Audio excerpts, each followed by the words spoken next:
What if the healing you've been searching for has been hiding in the weird? Taking the Weird Out of Woo is a new series that's on a mission to normalize non-traditional therapies and explore healing beyond the mainstream, one episode at a time. Each week, we bring together 3 powerful elements: a skeptic who's open but unsure, an expert who's lived and studied the method, and a real experience that just might change everything. From sound healing to breathwork, energy medicine, and beyond, we're diving into the woo with curiosity, compassion, and a willingness to ask, could this actually help? This isn't just entertainment, it's an invitation to feel, to heal, and to explore what's possible when nothing else has worked. Welcome to Taking the Weird Out of Woo. Let's heal together. Well, I am feeling incredibly peaceful right now. We are all in heart coherence this morning because of the brilliance of Mr. Ryan being our expert of the day, and through this incredible experience that he's going to take Dan Bunnell on this morning. And I'm going to introduce you to both of them here in just a moment, but wow, that pranayama, that just heart coherence, bringing us all into the same frequency. What an incredible, that was maybe 2 minutes of our lives, and yet I feel so calm, so peaceful. And this is what you do. This is, you teach the language of breath. You are guiding individual. You really were, Ryan, I believe, the pioneer in bringing cold immersive therapy here to our region, Southern Utah, and teaching people how to pair breath along with this beautiful technology, this beautiful experience, so that people can really learn to be safe in unsafe situations. And today we get to do a little bit of both. We get the fire and the ice, and we get the heat and the cold. I'm not going to tell you that this particular tool makes me just like really nervous. I mean, every time, I don't care how many times I am going to get into cold water, my body like really, really reacts every single time, Ryan. That means it's working, Wendy. So out of tens of thousands of ice baths I've taken, there's never once where I'm like, oh, I don't feel anything. Feeling something is a really good thing. And having a little bit of fear every single time is what is really contributing to the neuroplasticity of growth within your mind. And so that little bit of fear and facing it each time, little by little, you whittle away. And I mean, there's probably a never-ending supply of fear somewhere in there, but really we're combating it with our own self-love. We're not combating it with courage. So it's a really beautiful thing to feel it. Can you guys already sense, like, we're going to get some deep, deep wisdom here today? Like, I mean, some profound insight on us and how we work. And so Ryan Bean, our expert, is going to be leading us today. And then I want to make sure that you can't not see this man over here in the corner, Mr. Dan Bunnell. He is You said not to wear black. Is that right? Well, I don't think, let's be honest, Dan does not have black in his closet. There isn't such a thing. So maybe perhaps. Yeah. No, you're going to see this guy likes it bright and he likes it bold. And this is my Thelma to my Louise. This is my peas to my carrots. This is just Peanut butter and jelly? Yeah. He's my peanut butter to my jelly. This is the guy in my life that has been right next to me for almost 36 years. And so thank you, Dan, for being here. I appreciate it. You're welcome. Wow. I think you're looking forward to watching me suffer in the cold water, though, more than you're like, oh, you're supporting me. It's so good for you, baby. It's so good for you. I'm so excited for you to elevate your life to the next level. No, that's really where my heart is. Yeah, it's not. Wow. So, we're going to have to work on this attitude today, Ryan. What do you think?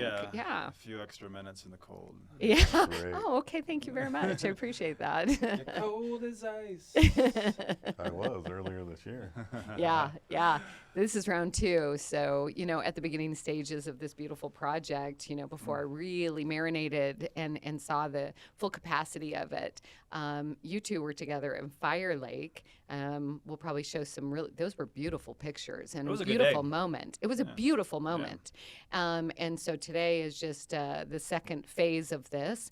But let's just kind of go in. Ryan, talk to me a little bit about how you got involved in this. You've got an incredible story, incredible journey. Tell us a little bit about Ryan.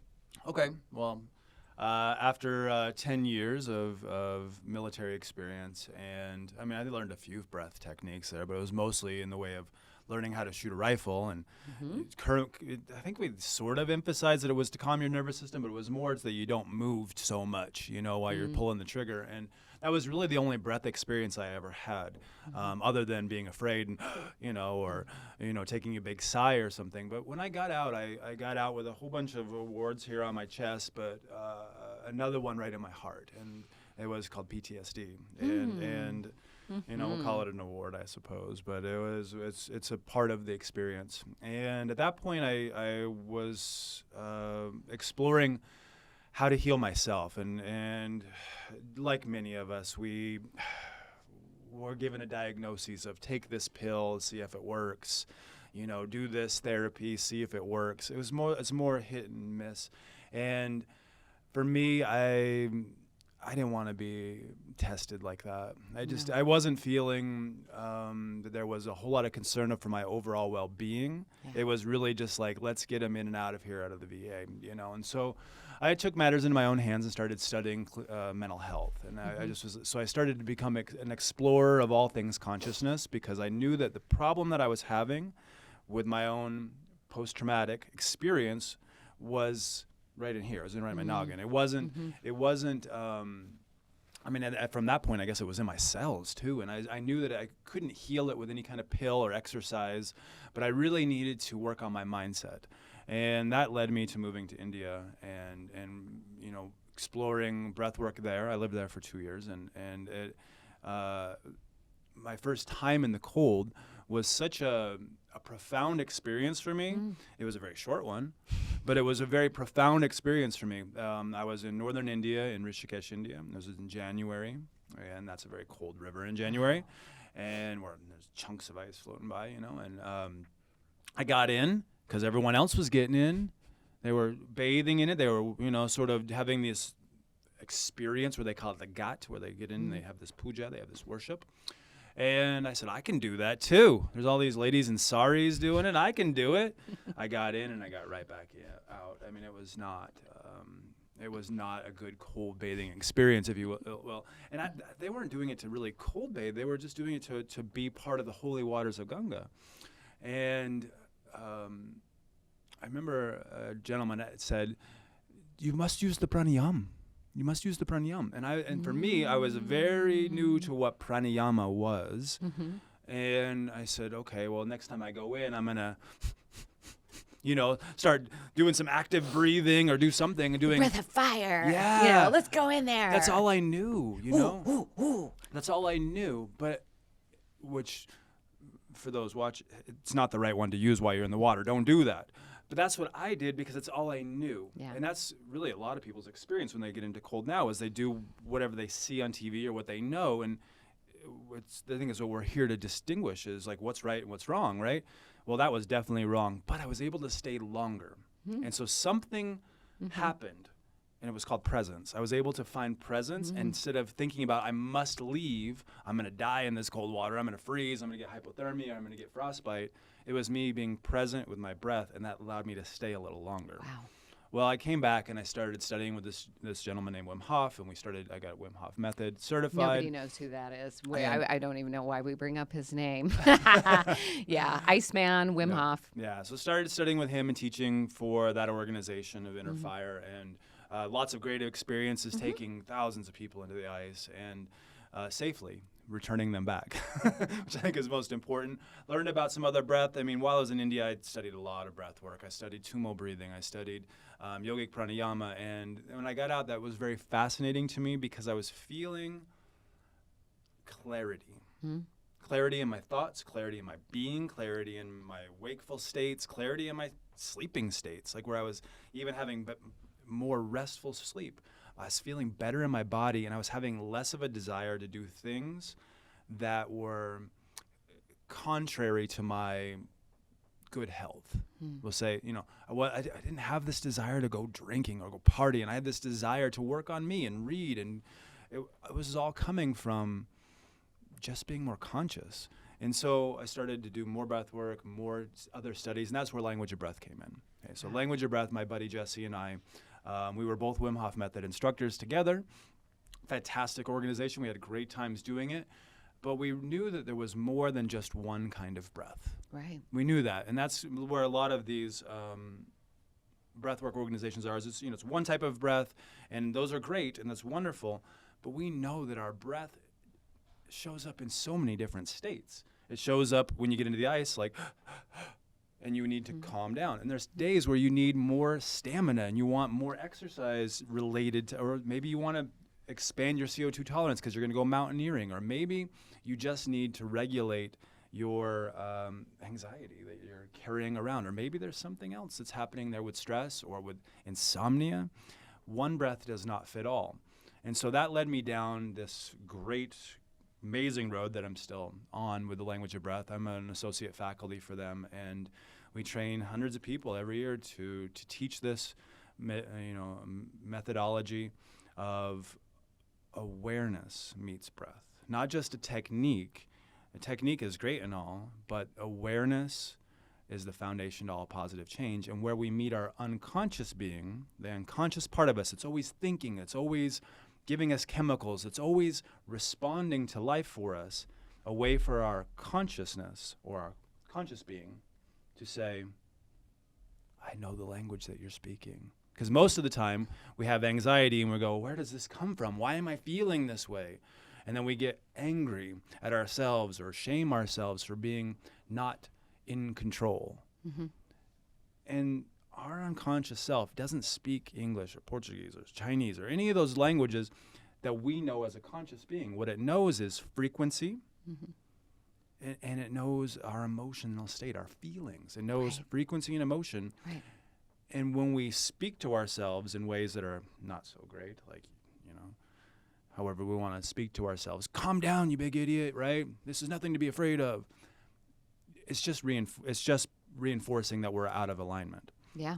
When we speak to ourselves, I guess we can do it together. If you're feeling frustrated and you take a deep breath, let's just do that. Okay.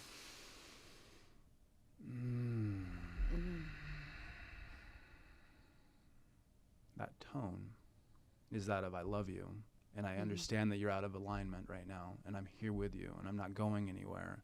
And we're speaking the same language where we can make changes.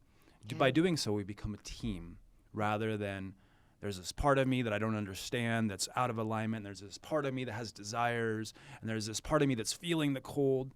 Well, when we get into the cold and we are a team, that regulation just comes. It's just a matter of a moment of discomfort. It's a moment of discomfort that creates so much more. That moment of discomfort creates transformation. And that's really what we all seek, right? Is transformation, maybe not to happiness. There was a time in my life where I was really obsessed with happiness. I'm not obsessed with happiness anymore. My main focus these days is peace. It's really like feeling peace. And that comes through contentment. That's beautiful. So good. All right. So bringing this, I'm listening to your story, and I'm listening to, where you were back in the military days, and, having your heart perhaps maybe more closed. Perhaps, you've got post-traumatic stress. And I'm thinking about this man over here, which I have spent 36 years next to. And we have seen so many different phases in each other, haven't we? Every version you can imagine has been present. And would you agree? Oh, yeah. So Tell us about your current version, but I would love to hear whatever, the journey, the story, whatever you want to share.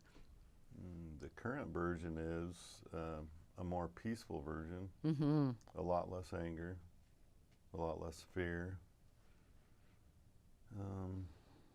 Yeah, just calmness now. Yeah. In his, I'm very into human design. Gene Keys, he's the tranquil. Okay. So one of the things that is such he can be so present, which made him really good in emergency situations for 20 years because he can laser focus. Nothing else is around him. He can be right there.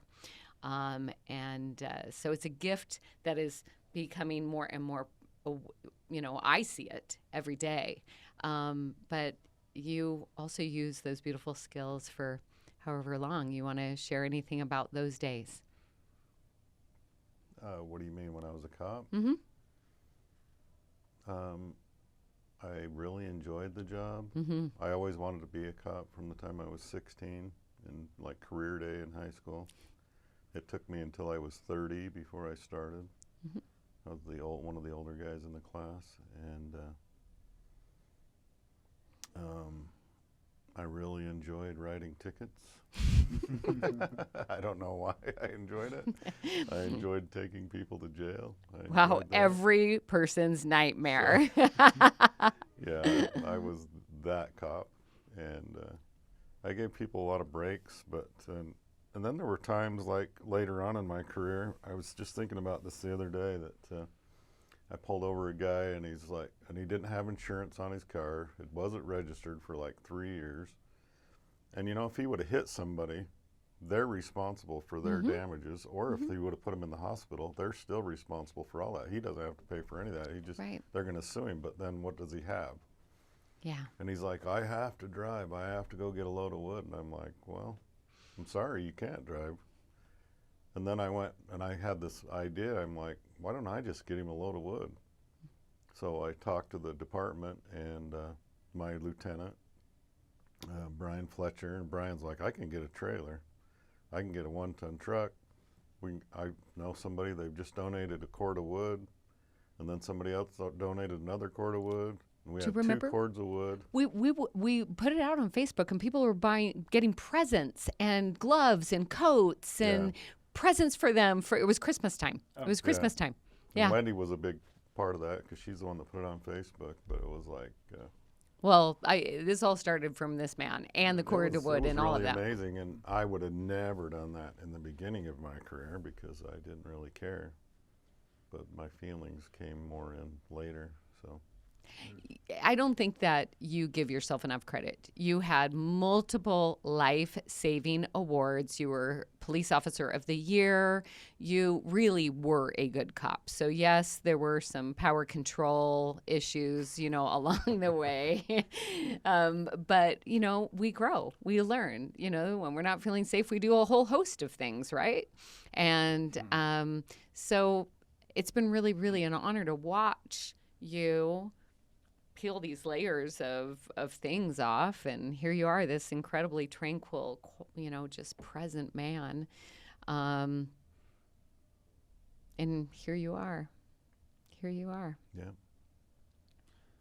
Yeah, we get to a point where we don't need to prove anything anymore, right? Yeah, exactly. Yeah, I think that's exactly the difference, especially as it relates to ice bathing, and we get to a point where the ego sort of dissolves, and where you're like, I don't need to prove anything. There used to be a point in ice bathing where it was, how long can you go? Yeah. And how cold is it?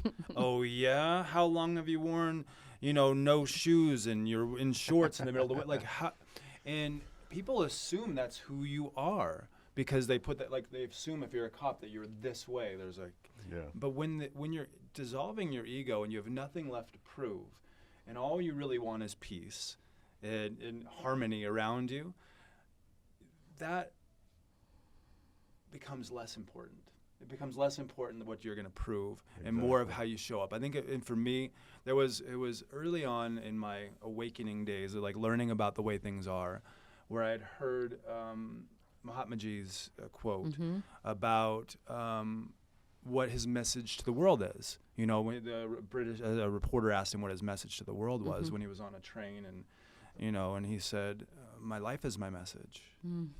My life is my message. There's no message to the world about my peace rallies. There's about salt. It has nothing. My life is my message." And I think that's more where I feel chills all the way up when you said that. That is truth. We're so oftentimes try to prove who we are, that we're valuable, that we can beat this person, we're competitive, we're one-upping. And I actually see anytime something becomes viral, including cold immersive therapy, cold exposure, that now all of a sudden there's this, how long can you go? Yeah. How many minutes, you know, how cold can it be? And it really is defeating the point, isn't it? Massively. I mean, there is some benefit to extended cold training. If you're a cold trainer and you're taking people into the water, there are times when I have to cut a hole in the ice, and there's times where I have to go in and make sure it's safe and find a nice path, and I have to spend more time in. Therefore, my training is longer. But really, most of my ice baths these days are just enough to downregulate my breath, my heart rate, to feel peaceful, and then I get out. And it's all that's needed. And so why spend hours in an ice bath? I mean, which is where you see a lot of people, how long do you go and how cold is it? My answer is always, it's cold enough, long enough. When everyone asks me, I'm like, it's cold enough and it's long enough. And that's all that really matters. It doesn't matter how long you're in or how cold it is. I love that answer. I like the idea of it being a daily ceremony for yourself, or a ritual, something that you do to feel better for you, not for others. I don't get into the ice, well, maybe I do, I think about it, for others, but I mean, it does help me regulate myself. It makes me show up more present. It allows me to be healthier, and there's so many benefits. And so yes, that is the part that's for others, but really when I get in, I bring my hands to my heart, I take a breath, and I'm present, and that's for me. Oof. Yeah. That's huge. Yeah. And so let's talk about for you.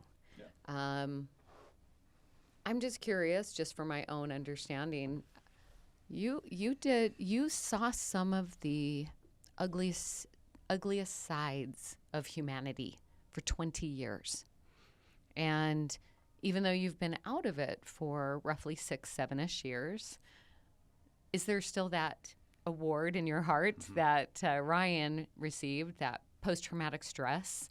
You saw many things that may still be present within you. Is that still a part of you, or do you feel like you've done a lot of work to unravel that? It's still there, but there was a lot of work actually that went into that, like a lot of work. Yeah. And, it's always there. It never goes away. It'll never go away. Yeah. I think the healing for veterans, for emergency workers, for police, is really that we don't allow it to. We're in a place where you don't react like you would. Yeah. Where it's still there, but we give it space. We give it a little bit of grace. So there's times all the time where I feel what I felt, and it shows up, and I go, there you are again. Thanks you for showing up today. It's almost like a very interesting thing, like where you thank it. Being like, oh, there's my heart rate, there's my breath, there's my thoughts that are racing, there's the whatever is coming up, that emotion, and just giving it space and saying, I don't need to react to this. I can simply watch it. Right.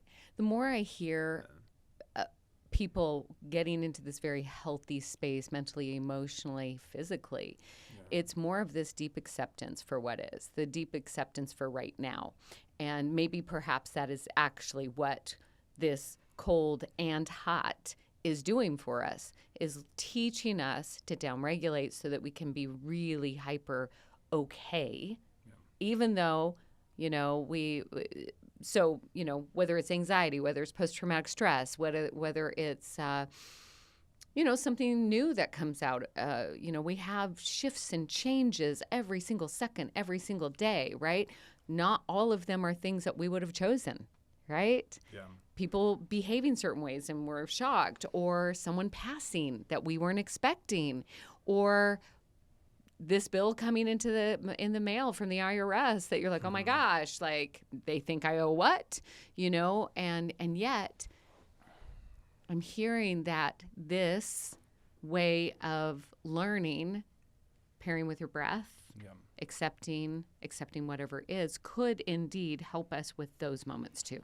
Absolutely does. I mean, we in the language of breath, we identify that as the modern human condition, right? We live in the modern human condition, which is be everywhere, be lots of different places, be on time, lots of tasks and responsibilities, and this includes how we eat and how we exercise and how we stay up late and how we're on our phones. And there's this modern human condition that is affecting our nervous system.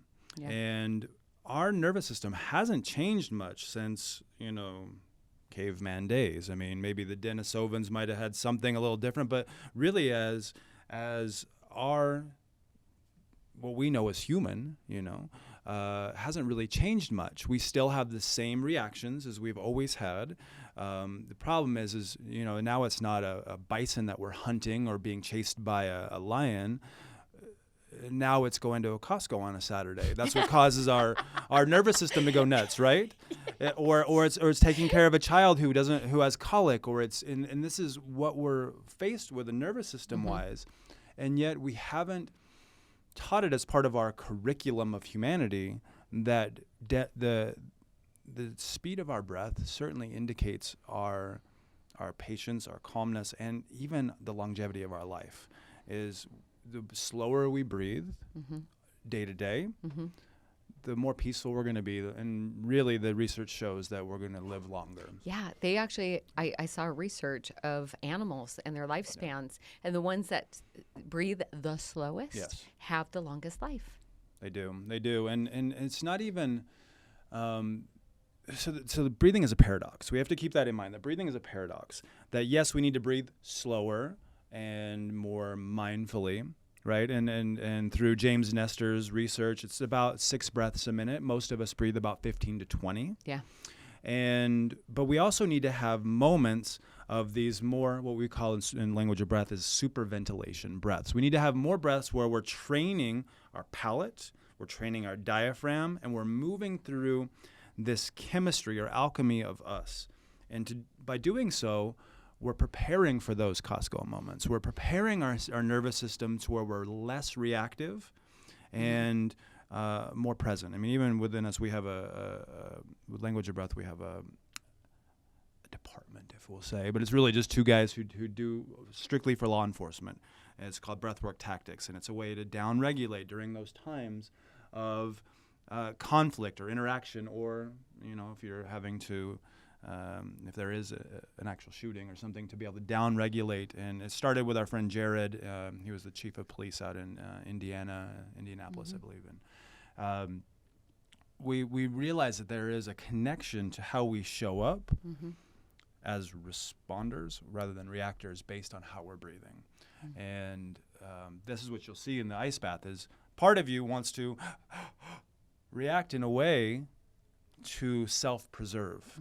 To self-preserve, because that's the default mechanism, right? Self-preserve. Get the heck out of there. Don't stay there. You're not safe. And that's just because your unconscious part of you loves you. It just wants to say, hey, I love you. Let's not go through this together. I know a better way. Get out. But really... Yeah, mine screams that. Yeah. It'll scream and saying, get out. You're not safe. And then you might hear my voice say, you're actually totally safe right now. Your mind produces 60,000 thoughts plus per day, and about 80% of those are yesterday's news or tomorrow's worries. Only 20% of them are original thoughts that are right here and right now. It's amazing. That 20%, what are we doing with that 20%? Most of the time we're going, okay, what's on TV? Oh, what's for dinner? What's for lunch? And we're avoiding the present. Most of humanity is avoiding the present. So ice baths encourage you, well, more than encourage you, they give you a nice gut punch to presence. Yeah. You're going to be right here, right now. Yeah. And all you're going to think about is root chakra, survival. You're going to be right here, right now, breathing. And when you come back into, after a little while, your heart rate starts to slow and you go, what was I so worried about? Was I so? Yeah. What was it that caught me? You know, Yeah. and we do this on a very unconscious level. I mean, think about like after you had a hard day, right? You come home, you had several rests, which you enjoyed, obviously, but maybe you had some hard times, you know, where you had maybe saw some things that weren't so pleasant, and you come home and you shut the door at the end of the day, and what do? Unconsciously, I'm home safe. Yeah. And our breath is already part of that. It's already there. It's already sort of helping us along. We just didn't know we were having communication to our unconsciousness at that point. We just thought, I'm taking a deep breath because that's what we need. Well, part of you is feeling relief, and it's here.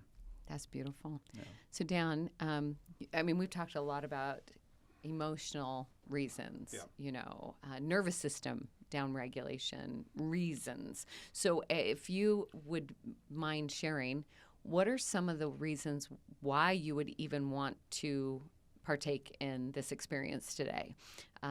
Because I know originally we are doing this before any sort of experience. Dan is a little bit of a you know, this is a little different today. This will be another experience that you've had here. But what are the reasons? Like, if you were to really just share, okay, I would like to improve this in my life, whether it's physical, emotional, mental, spiritual, what are the things that you would like to expand and have either less of or more of? I didn't know I had a choice. Happy wife, happy life. Yes, I know. But I would be happy regardless. You know that. Sovereignty, my darling, sovereignty. It's all about you. I'm hoping for the relief from some of the pain I have in my body. Like Talk to just us. Achy back, shoulder. Mostly my middle and lower back.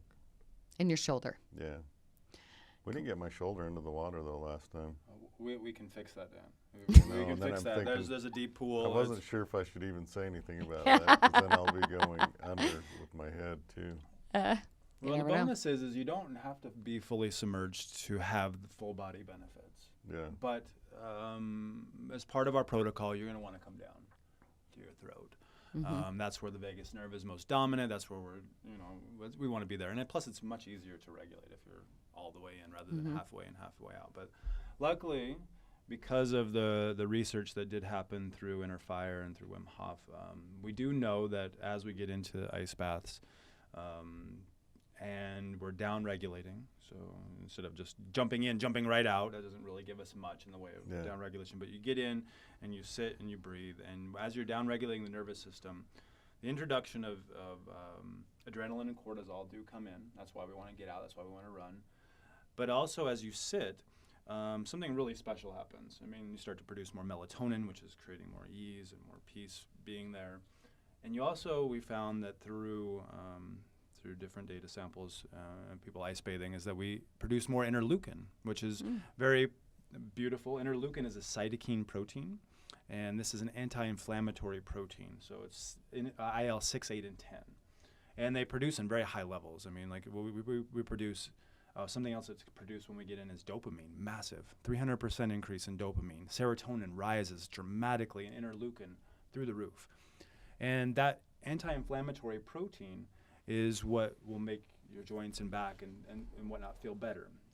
It reduces the inflammation, but also it sticks around for a while. Sticks around, the research shows, about 6 days. So if we're taking an ice bath every week, you're going to have some relief just by changing your chemistry, just by sitting in the ice bath.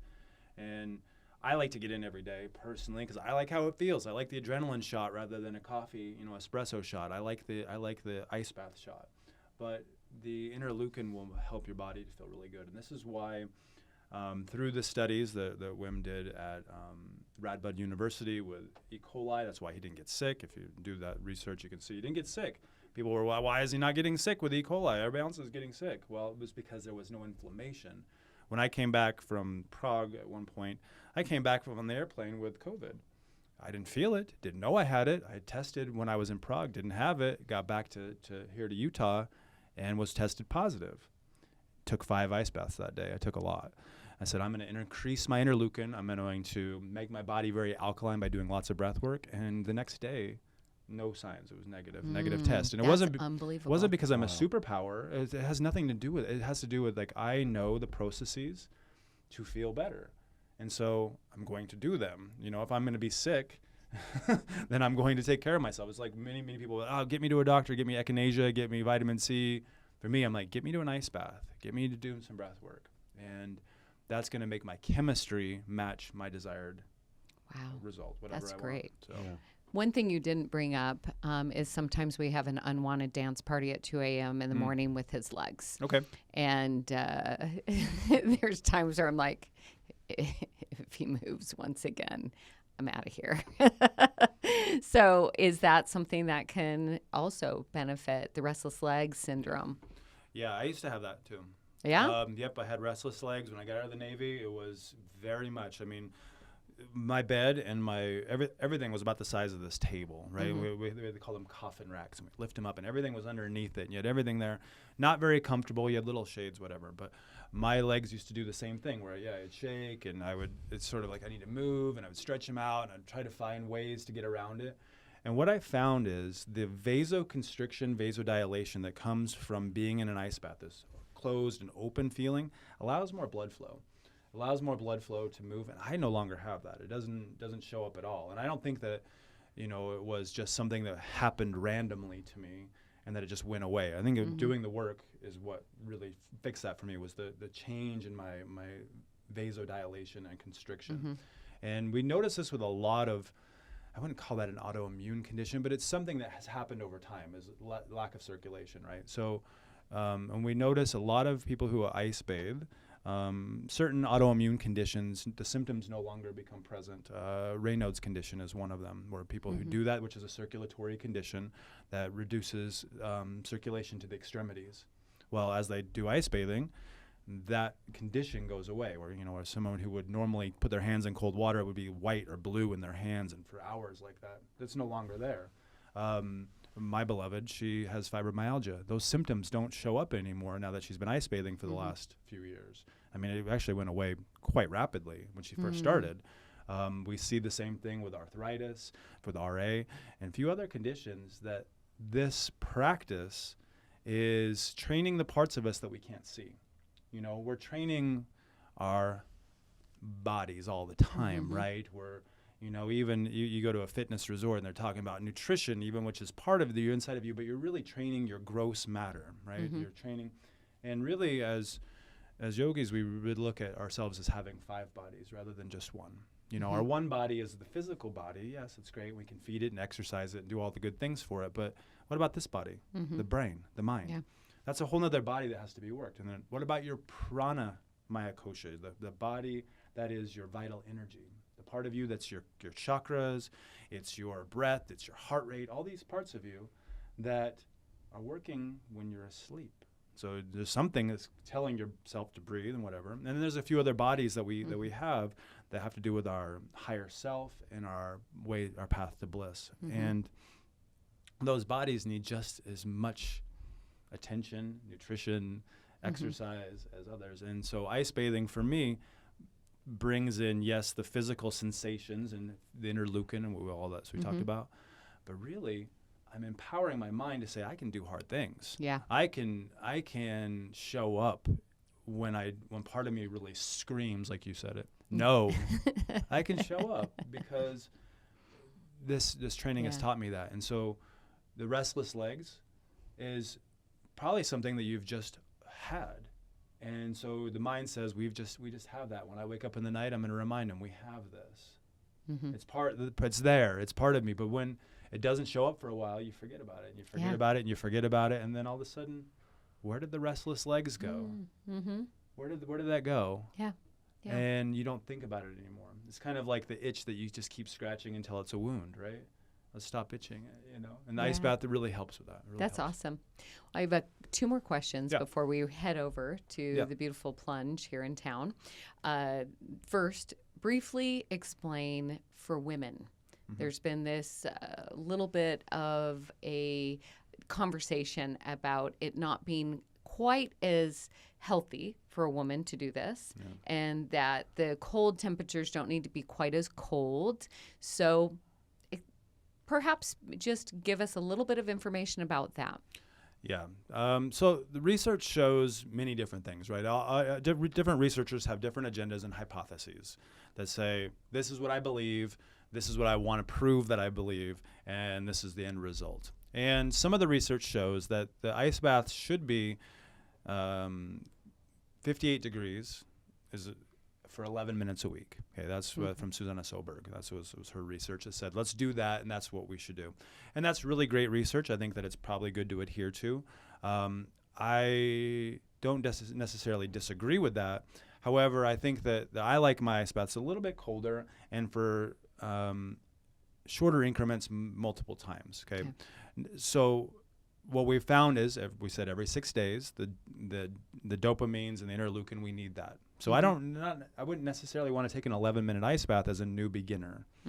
I just wouldn't. And for me, who's an experienced ice bather, 58 degrees, for me to feel the vasoconstriction would take me a really long time. Okay. That's why I like it colder. So as it relates to women, there are certain conditions where I won't guide a woman into an ice bath. And it's not because I don't want to. It's just I'm looking after if she's pregnant. There's so much adrenaline and different chemistry that's already happening that the fetus is experiencing.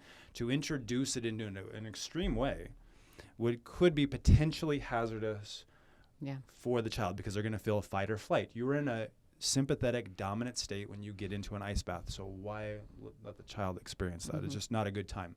There's also a woman's moon cycle when she is experiencing other hormones that could be elevated or decreased, and we're augmenting that with some sort of outside environment, when really we know that when you're feeling those feelings, maybe you just want to cuddle up and be sedentary because that's what you're feeling. So to push something like ice bathing, get out there and do it, might be disruptive and could be traumatic also. So there's not always the best result for that. What we're finding is I don't believe that men and women are all that much different in the way of how ice baths work. Okay. I don't think so. I think that there are times in which men and women should be cautious.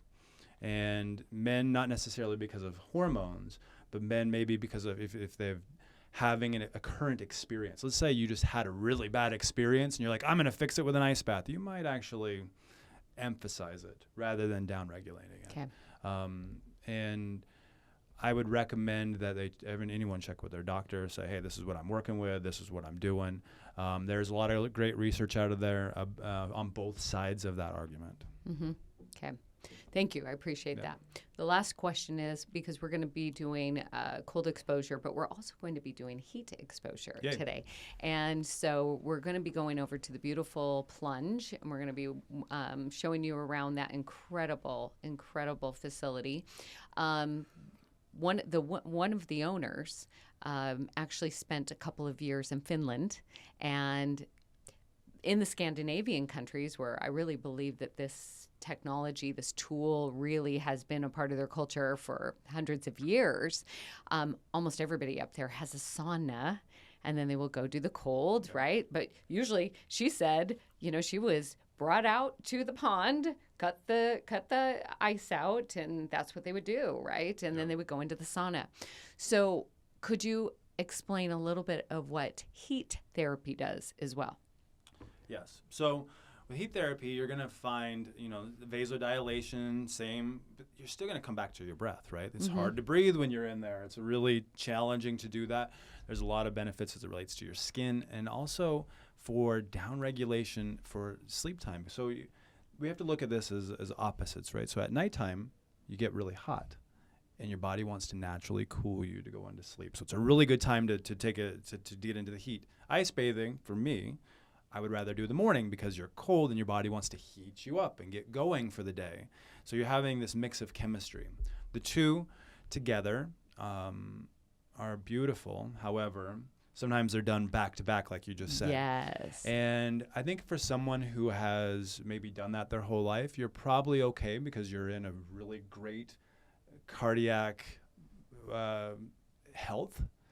However, those who are new to this experience could experience some challenges with their heart going back and forth. And this is a challenge, and I've mentioned it to them, that especially, I mean, the research shows that especially menopausal women, since we go back to like women, going back and forth between cold and hot could be quite the challenge on your heart and of course, hormones.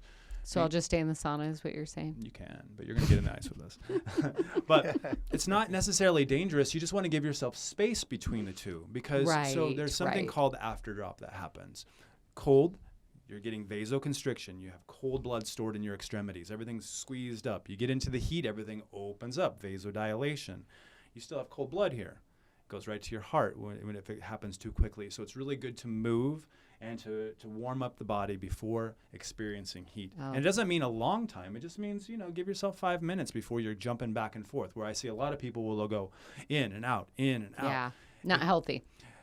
It's not that it's not healthy. It's just that you're at a risk factor. Okay. And if you have a really healthy heart and you feel very confident in doing it, I don't see a problem with doing it.